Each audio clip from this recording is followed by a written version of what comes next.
अस्सलाम वालेकुम स्टूडेंट्स।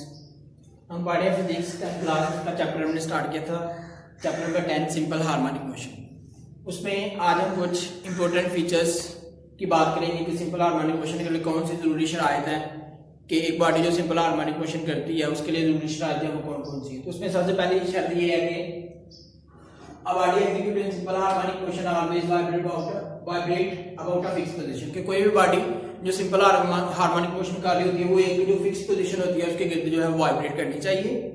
दूसरी शर्त ये है कि it acceleration is always directed towards the mean position, और उसका जो एक्सेलरेशन होता है वो हमेशा ही जो है वो मेन पोजीशन की तरफ होना चाहिए। फॉर एग्जांपल हम यहाँ पे कंसीडर करते हैं कि ये हमारे पास सिंपल पेंडुलम है जो लास्ट लेक्चर में हमने डिस्कस किया था, ये सिंपल पेंडुलम है।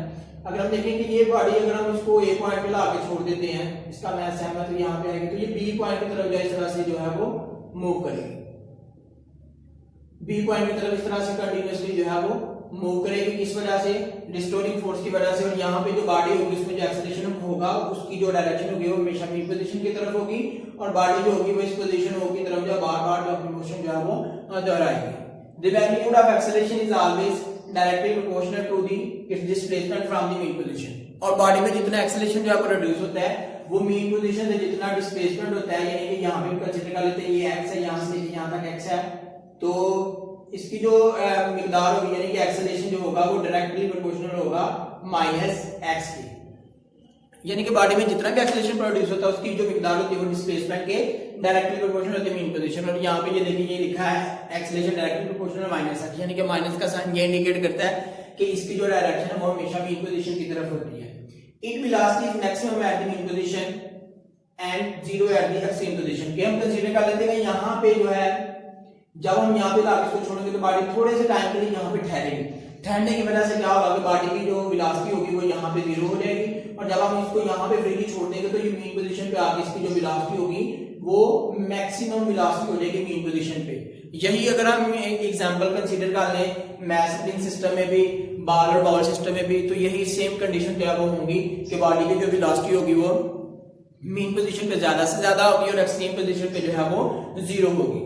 जीरो क्यों होगी? क्योंकि वो थोड़े से टाइम के लिए एक्सट्रीम पोजीशन पे आके ठहरेगी, इसलिए उसकी जो वेलोसिटी है एक्सट्रीम पोजीशन पे जो है वो जीरो होगी। अब हम कुछ इंपॉर्टेंट डेफिनेशन है वो यहाँ पे डिस्कस कर लेते हैं कि जो डेफिनेशन हमने सिंपल हार्मोनिक मोशन का जो टॉपिक हम पढ़ रहे थे उसमें कुछ डेफिनेशन आ जाती है। बात करें तो यहाँ पर कुछ इंपॉर्टेंट डेफिनेशन की, तो डेफिनेशन में सबसे पहले वाइब्रेशन की डेफिनेशन है कि one complete round trip of a vibrating body about it's main position is called vibration. कि अगर हम सिंपल पेंडुलम की एग्जांपल कंसीडर कर लें कि ये पॉइंट ए है, यहाँ पे लाके बॉडी को हमने छोड़ा तो दोबारा बी पे आई है, ये पॉइंट बी है इस पे आई है और दोबारा ये वापस ए पे गई है, तो ये एक राउंड ट्रिप होगा, इसे हम बोलेंगे वाइब्रेशन बोलेंगे कि one complete round trip of a body is called vibration. उसके बाद नेक्स्ट डेफिनेशन हमारे पास टाइम पीरियड है, the time taken by a vibrating body to complete one vibration, कि एक वाइब्रेशन मुकम्मल करने के लिए बॉडी को जितना टाइम रिक्वायर्ड होता है उसे बोलते हैं टाइम पीरियड बोलते हैं, और इस टाइम पीरियड को हम हमेशा जो है वो सेकंड में जो है वो मेजर करते हैं। नेक्स्ट डेफिनेशन हमारे पास ये फ्रीक्वेंसी। फ्रीक्वेंसी की डेफिनेशन ये है the number of vibrations or cycle of vibrating body in 1 second, कि एक सेकंड के अंदर एक बॉडी जो है वो जितनी वाइब्रेशन मुकम्मल करती है उसे हम बोलते हैं फ्रीक्वेंसी बोलते हैं।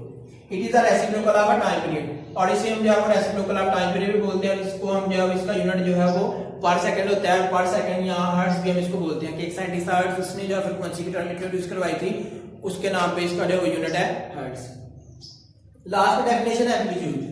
The maximum displacement of a vibrating body on either side from its mean position is called amplitude, कि mean position से जितना जो डिस्प्लेसमेंट होगा, यानी कि सपोज करें यहाँ पे x है तो ये जो x होगा उसे बोलेंगे एम्पलीट्यूड बोलेंगे। यहाँ तो वो इस साइड पे भी हो सकता है, इस साइड पे भी जो डिस्प्लेसमेंट जो है वो हो सकता है तो उसे हम बोलेंगे एम्पलीट्यूड बोलेंगे। तो नेक्स्ट हमारे पास एक छोटा सा टॉपिक है डैम्प्ड ऑसिलेशन। तो उसमें हम देखते हैं सबसे पहले जो डैम्प्ड ऑसिलेशन जो है वो क्या है और इसकी जो प्रैक्टिकल एप्लीकेशन है वो क्या क्या है।